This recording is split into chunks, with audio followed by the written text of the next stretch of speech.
nuk mund keni shansin historik, thyeni akullin, çoni deri në fund të iniciativë, do t'ju bekojnë, do t'ju urojnë të gjitha miljarët kudo ku janë, pa përjashtim. Lajmërimin na jepni ta vëmë dhe në rrjetet tona sociale dhe në këto televizore shqiptarëve të Amerikës, sepse gjithmonë, jo vetëm juve, të gjithë organizimet shoqërore i kanë derën e hapur në televizion, po kjo nismë për mua është jashtëzakonisht shumë rëndësishme, do më ta ndjekësh.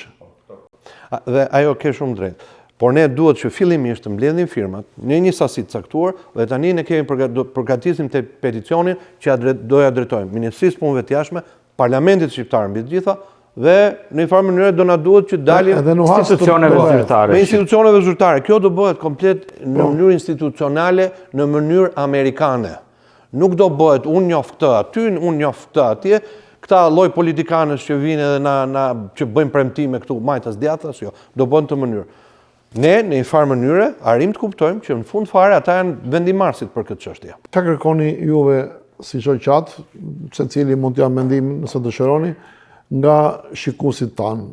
Shikuesit e këtij televizioni, të afërmit e tyre, po edhe me anë të parapjes fjalës, ta marrin këtë kod, QR kod, të shkojnë dhe ta bëjnë me telefonin e tyre dhe kjo është ajo ndihmesa që ata mund t'japin për momentin. Nuk kërkojmë as që ata si është mundësia se kemi një ngërç nga praktika që neve hasim vazhdimisht gjatë informimeve që bëjmë me komunitetin. Këto kodet nuk i aplikojnë një pjesë që janë, do të thosha 30, do shta 40% e popullatës që janë të vjetër nuk e përdorin. Çfarë forme tjetër keni menduar? Mund ta shpjegojmë shumë thjesht. Që ta bësh të me kod duhet vetëm të marrësh telefon. Harroj kod, unë po them me kod se bëjnë. Kemi në të njëjtën kohë, përveç se modelin klasik, kodit, kemi edhe mënyrën klasike me letër, me lista ku emri dhe logoja e organizatës qëndron, emër mbi emër, qyteti, telefoni është opsional, mund të vjetë, po. Këto janë të mundshme. Ku ndodhen këto? A keni një ditë caktuar ju që po s'keni zyrë, hajteni këtu bëni firmat tuana në vend tjetër ku mund vinë njerëzit? E kemi pas data depo. Ose në Kish, në Teqen, në Xhami. Atje patjetër do bëjmë. Këto janë ato faza finale, sepse organizatat fetare dhe shoqatat ndryshme janë kontaktuar. Një aprovim verbal nga këto organizata ne kemi, nga liderët e këtyre komuniteteve ne kemi, dhe do përpiqemi që të jemi prezent në ditët që ata kanë atë pjesëmarrjen më të madhe me një nga prezantuesët tanë ose si grup në ditë caktuara te kisha, te xhamia, te teqeja, te organizatat e tjera. Kisha ortodokse. Po, te kisha ortodokse. Që të jemi aty të pranishëm me format tona ku njerëzit mund të firmosin në letër, nëse kanë vështirësi në QR code. Njerëzit do t'ju thonë shumë faleminderit si idenë që keni iniciativë. Ideja ka qenë jashtëzakonisht shumë e mirë pritur. Domethënë ne u habitëm në fillim sepse filluam thjesht si lëvizje proteste ndaj qeverisë që nuk bën asgjë ndaj diasporës, por unë personalisht beta i habitur me sa shumë interes dhe sa shumë nevojë ky komunitet shqiptar ka nga mungesa e përfaqësimit të Shqipërisë. Absolut. Është shërbim më i nevojshëm s'ka. Dhe Gani të shtoj tek ajo që the çfarë kërkojmë ne nga komuniteti. Urdhë do të thonë. Ti bashkohen nismës tonë, të firmosim peticionin, të bëjmë të mundur këtë nismë se do i shërbej gjithë komunitetit, nuk është vetëm për një grup të caktuar. Tjetra, të identifikojmë, po vjen censusi i 2030, zhvillohet çdo 10 vjet. I kërkoj gjithë komunitetit me sinqeritet që të identifikohet si shqiptar etnik. Nuk na pengon njeri të jemi në shtetas amerikan, por kur pyetet për etnicitetin ne mund të themi që jemi shqiptar. Kjo do të jetë një gjë shumë e madhe për ne. Pse? Sepse zgjedhjet e fundit presidenciale, ndryshimi i votave apo votat me të cilat kandidati fitoi ishin 30.000 vota. Dhe nëse themi komuniteti shqiptar ka 180-200.000 shqiptar këtu, atëherë mund ta imagjinoni peshën dhe impaktin që ne kemi si komunitet. Prandaj, ju lutem, identifikoni si shqiptar. Duhet të sensibilizojmë publikun, duhet të sensibilizojmë njëri tjetrin dhe të gjitha organizatave shqiptare, kulturore, sportive, fetare, të na ndihmojnë me këtë iniciativë se do të jetë në dobi shumë të madhe të komunitetit dhe të kombit tonë. Çfarë është ndryshe shoqata juaj nga të tjerat? Po ne nuk jemi se duam që të bëjmë dallime ndërmjet të tjerëve. Ne përpiqemi që të jemi modest. Dhe jemi modest. Dhe në një farë mënyre do ta bëjmë këtë punë duke ulur kokën. Jo duke pretenduar që ne i dimë gjitha dhe ne mund t'i bëjmë gjërat, ne jemi, si më thon ata që dinë gjithçka. Në një farë mënyre ajo që duam të bëjmë ne është të përpiqemi që t'japim më të mirën tonë që komuniteti jonë, që komi shqiptar të shkëlqej, sepse me të vërtet i ka vlerat për të shkëlqyer. Nga njerë është si puna ati diamantit që ndodhet në imbuluar me rërë. Dhe fatkeqësisht ka qenë imbuluar për i kohë gjatë. Duhet hequr nga toka, duhet pastruar, duhet kujdesur pak për atë dhe pastaj duhet treguar me të shkëlqimin e vet që i verbon gjithë tjerët.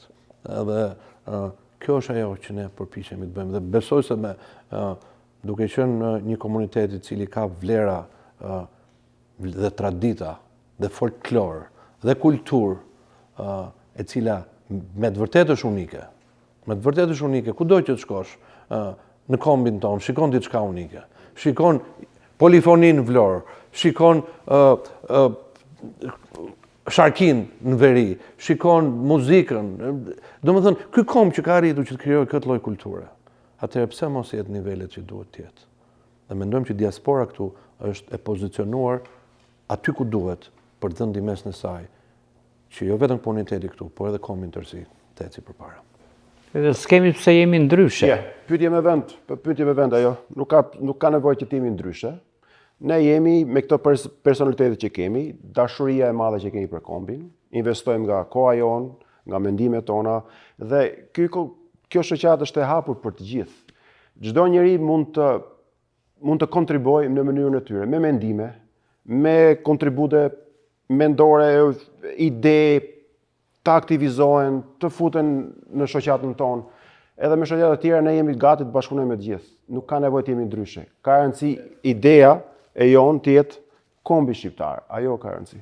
Ndjen veten shërbëtor Gani të kombit, për kombin tonë, edhe patriot. Më bëhet qefi se ne kështu jemi si televizion. Vija e kuqe është jo korrupsion.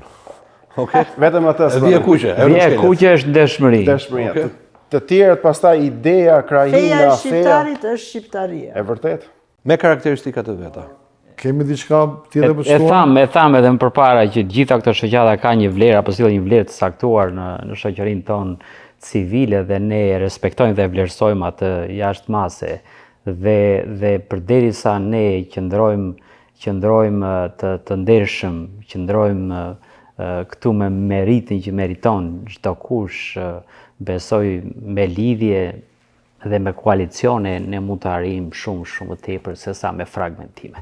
Çdo njeri, çdo familje mund të kontribuojë në atë dheu, në kombin, në këtë nisë që po marrin. Domethënë, edhe ajo mamaje me familjen, tavolina e vogël, kurdo që hahet dreka, darka, çdo familje të mundohet me brezin e ri dhe të vjetrin të flasin shqip.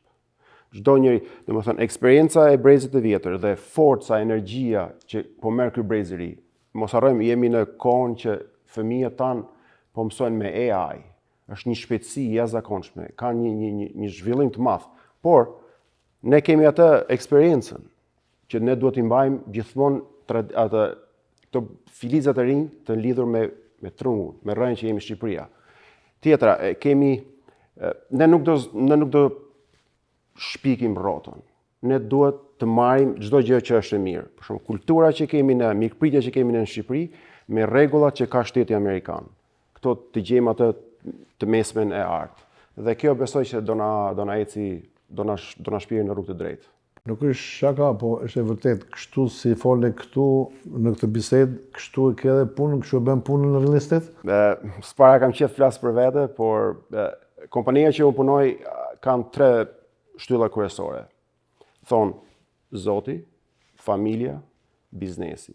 Dhe nëse ti i ke gjithmonë këto 3 shtylla të renditura kështu, nuk ka rrugë tjetër vetëm se sukses. Dëshmëri, vetëm dëshmëri. Shumë faleminderit. Ka dikush tjetër që ka përshtuar?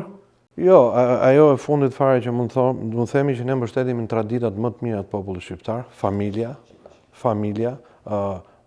traditat tona njerëzore, mikpritja, ajo sensi jon tradicional, i cilin ne gjithë e kemi. Familja dhe familja në kupton që babai, mamaja, gjyshit që marrin pjesë të këto, vajza, djali, do më thënë që për gjitha ato cilësi që cilat ne luftojmë, që vajza është vajzë dhe djali është djali, po përpiqem që të them gani. Nga ana tjetër, falenderojmë patjetër gjithmonë bekimin e këtij vendi në cilin jetojmë, që na jep mundësinë që të organizohemi, që është krijuar, domethënë, është ky shtet i cili me kaq potenciale veçanërisht në drejtim të kombit tonë, gjithmonë ka step up, gjithmonë ka dalë dhe e ka ndaluar coptimin e mëtejshëm të kombit shqiptar. Kështu që duke qenë këtë pozitë dhe duke qenë këtë shtet ka në superfuqinë e vetme që ekziston aktualisht në botë, do përpiqemi që të bëjmë më të mirën edhe për atë tonë. Dhe kjo është ajo që mund të themi në fund fare. Dhe të falenderojmë shumë për mundësinë që na dha. Në vijim gani sepse kjo është thjesht nisma jonë fillestare, por ne jemi duke ngritur edhe grupe të vogla pune, të cilat do të shërbejnë domethënë qëllimeve të ndryshme, nevojave të ndryshme të komunitetit për të arritur qëllimet tona si organizatë. Por të falenderojmë jashtë mase për ftesën, sepse edhe ju jeni një kontribut, jeni një dritare informacioni dhe informacioni sot është tepër i rëndësishëm. Informacioni, identiteti dhe angazhimi do të jenë ato pikat tona kryesore që do të na çojnë përpara. So faleminderit edhe një.